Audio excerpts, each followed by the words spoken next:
ప్రజాధనాన్ని దుర్వినియోగం చేయడం దుర్మార్గం. ఆంధ్రప్రదేశ్లో ఎన్నికల కోసమే జగన్ వాలంటీర్లతో కుట్రకు మాస్టర్ ప్లాన్ వేశారా? వాలంటీర్లు ఎవరో కాదు మనవాళ్లే అని ముసుగు తీసిన జగన్ ఓట్ల ప్రలోభాల కోసమే వాలంటీర్లకు తాళాలు గిట్ల పంపకం. ఎన్నికల్లో వాలంటీర్లను వైసీపీ కార్యకర్తలా వాడుకునేందుకు రంగం సిద్ధమైందా? ఎన్నికల వరకు వాలంటీర్లకు బ్రేక్ ఇవ్వబోతున్నారా? వైసీపీ కోసం ఎన్నికల్లో పార్టీ కార్యకర్తలుగా పని చేయబోతున్నారా? ప్రజా అవసరాలకు కాకుండా పార్టీ కోసం వాడుకుంటున్నారా? గెలుపు కోసమే పబ్లిసిటీని నమ్ముకున్న జగన్ ఇప్పుడు వాలంటీర్ల వంత. 50 ఇళ్లకు ఒక వాలంటీర్ని నియమించి వారిని పార్టీ కార్యకర్తల వైసీపీ వాడుకుంటుంది. అసలు ప్రజాస్వామ్యం ఉందా? ప్రభుత్వ సొమ్ముతో వాలంటీర్లకు జీతాలు ఇవ్వడం దుర్మార్గం అనిపించడం లేదా? ఎన్నికల సమయంలో వాలంటీర్లకు జీతాలు కానుకలుగా ఇవ్వడం వైసీపీ నేతలకు సిగ్గుగా లేదా? వాలంటీర్లకు వందనం కార్యక్రమం ప్రవేశపెట్టి 4.5 ఏళ్లలో 70,568 కోట్ల ప్రభుత్వ సొమ్మును జగన్ వాలంటీర్ల పేరుతో ఉద్యోగాలు ఇచ్చి ప్రజాధనాన్ని దుర్వినియోగం చేయడం దుర్మార్గం. వాలంటీర్లు ప్రజల నుంచి సేకరించిన వివరాలను వైసీపీ కార్యాలయానికి ఎందుకు పంపుతున్నారు? 2019 అక్టోబర్ 2వ తేదీన జగన్ వాలంటరీ వ్యవస్థను తీసుకువచ్చి అప్పటి నుండి ఇప్పటి వరకు 2,33,719 మంది వాలంటీర్లను నియమించి 70,568 కోట్లు ప్రభుత్వ ధనాన్ని వారికి జీతాలుగా ఇవ్వడం, ప్రజల వ్యక్తిగత సమాచారాన్ని సేకరించి వైసీపీ పార్టీకి ఇవ్వడం దుర్మార్గం.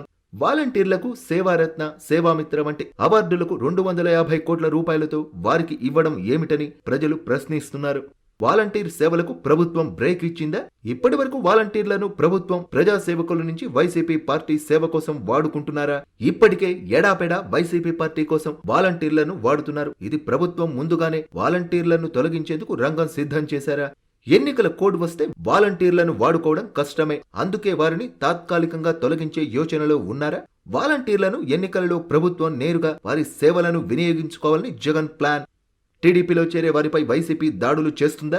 ముఖ్యమంత్రిగా వచ్చిన జగన్ దళితులను వేధించి, హింసించి, హత్యలు చేసి జైలుకు పంపించిన జగన్ను వచ్చే ఎన్నికల్లో ఇంటికి పంపించేందుకు రంగం సిద్ధం చేశారా? జగన్ రాజ్యాంగం అమలవుతుందా? ప్రభుత్వంలో రోజురోజుకు నియంతృత్వం హెచ్చరిల్లిపోతుందా? వైసీపీ ప్రభుత్వం వైఫల్యాలు కప్పిపుచ్చుకునేందుకే ఉమ్మడి రాజధాని హైదరాబాద్ అంటూ జగన్ తెరతీశారా? ఏపీలో జగన్ 3 రాజధానుల డ్రామా వదిలేసి కొత్త డ్రామా ప్రారంభించారు. 2 నెలల ముందు క్యాపిటల్ వివాదం ఎందుకు? ఆస్తుల కోసమా? జగన్ వైఫై లాగా నుండి దిష్టి మళ్లించేందుకే కామన్ క్యాపిటల్ డ్రామానా? సుబ్బారెడ్డి అలా, బొత్స ఇలా రాజధాని నాటకానికి రాజధాని తోలుబొమ్మలాట ఆడుతుంది. ఆడిస్తుంది ఎవరు? ఏపీ అసెంబ్లీ సాక్షిగా జగన్ వింత వాదనలకు తెరలేపారా? రాష్ట్రంలో ఎన్నికల ముందు ప్రజలకిచ్చిన హామీలన్నీ నెరవేర్చానని అసెంబ్లీలో పచ్చి అబద్ధాలు జగన్ ఎందుకు చెప్పారు? హామీలన్నీ నెరవేర్చామంటూ మళ్లీ ప్రజలను మాయ చేయాలని చూస్తున్నారా? గవర్నర్ ధన్యవాద ప్రసంగం మొత్తం సెల్ఫ్ డబ్బాగా సాగిందా? అవుననే అనిపిస్తుంది. జగన్ ప్రసంగంలో అంతా అడుగడుగున అబద్ధాలను నిజాలని నమ్మించాలని చూశారా? ప్రతిపక్షాన్ని గెంటేసి అబద్ధాల విశ్వరూపాన్ని అసెంబ్లీలో ప్రదర్శించారా? బహిరంగ సభల్లో చేసే రాజకీయ ప్రసంగాన్ని అసెంబ్లీలో చదివారా? ఎన్నికల ముందే విభజన కష్టాలు, ప్రత్యేక హోదా, రెవెన్యూ లోటు గుర్తొచ్చాయా? తన వైఫల్యాలకు చంద్రబాబును బూచిగా చూపించే ప్రయత్నం చేశారా? పొత్తులపై అసెంబ్లీ వేదికగా కూడా పెడబొబ్బలు పెట్టారా? సొంత గొప్పలు, అబద్ధాల కుప్పలు తెప్పలు. తెలుగుదేశం ప్రభుత్వం 2014-19 ఖర్చు చేసిన మొత్తం బడ్జెట్లో 7 లక్షల కోట్లు, అందులో సంక్షేమానికి 3 లక్షల కోట్ల ఖర్చు చేసింది. ఇప్పటికే బడ్జెట్లో 10 లక్షల కోట్లు అందులో సంక్షేమానికి కట్ చేసింది. 2,51,000 కోట్లు మాత్రమే. జగన్ ఇచ్చేది గోరంతా, కొట్టేసేది కొండంతా. జగన్ అమ్మఒడికి 13,000 ఇచ్చి నాన్నబుడ్డిలో 1,00,000 కొట్టేస్తున్నాడు. SC, ST, BC, minority sub plan నిధులు 1,00,000 కోట్లు దారి మళ్లించిన జగన్ దళితుల కోసం చంద్రన్న ప్రభుత్వం ప్రవేశపెట్టిన 27 దళిత పథకాలను రద్దు చేసిన జగన్ ద్రోహి కాదా? ఎస్సీలకు చెందిన 33,000 కోట్లు ఎస్సీ, ఎస్టీ సబ్ ప్లాన్ నిధులను దారి మళ్లించింది జగన్ కాదా?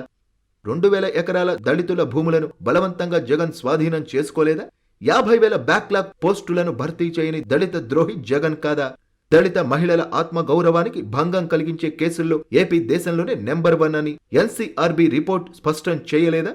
జగన్ దొంగ ఓట్లతో వచ్చే ఎన్నికల్లో గెలవాలని కుట్ర చేస్తున్నారా? వచ్చే ఎన్నికల్లో ఏ విధంగా అయినా జగన్ గెలవాలి. దొంగ ఓట్లు చేర్చడం, ప్రతిపక్షాలకు చెందిన ఓట్లను తొలగించడం, ఇందులో జగన్ దిట్ట. రాష్ట్రంలో జగన్ మాటలు ఏ అధికారి విన్నా వాళ్లు మళ్లీ జైలుకు వెళ్లాల్సిందే. ఐఏఎస్, ఐపీఎస్ అధికారులు ప్రజలకు సేవ చేసేందుకు మేమున్నామని గుర్తుంచుకొని పనిచేయాలి. రాష్ట్రంలో కదలిరా వంటి చంద్రబాబు సభను చూసి జగన్కు వెన్నులో వణుకు పుట్టింది. రాష్ట్రంలో పోలీస్ పాలన సాగుతుంది. రాష్ట్రంలో వైసీపీ ప్రభుత్వం ప్రతిపక్షాలను అణిచివేయాలని చూస్తుంది. జగన్ ఎన్ని కుట్రలు చేసినా రాష్ట్ర ప్రజలంతా కూడా డిసైడ్ అయిపోయారు.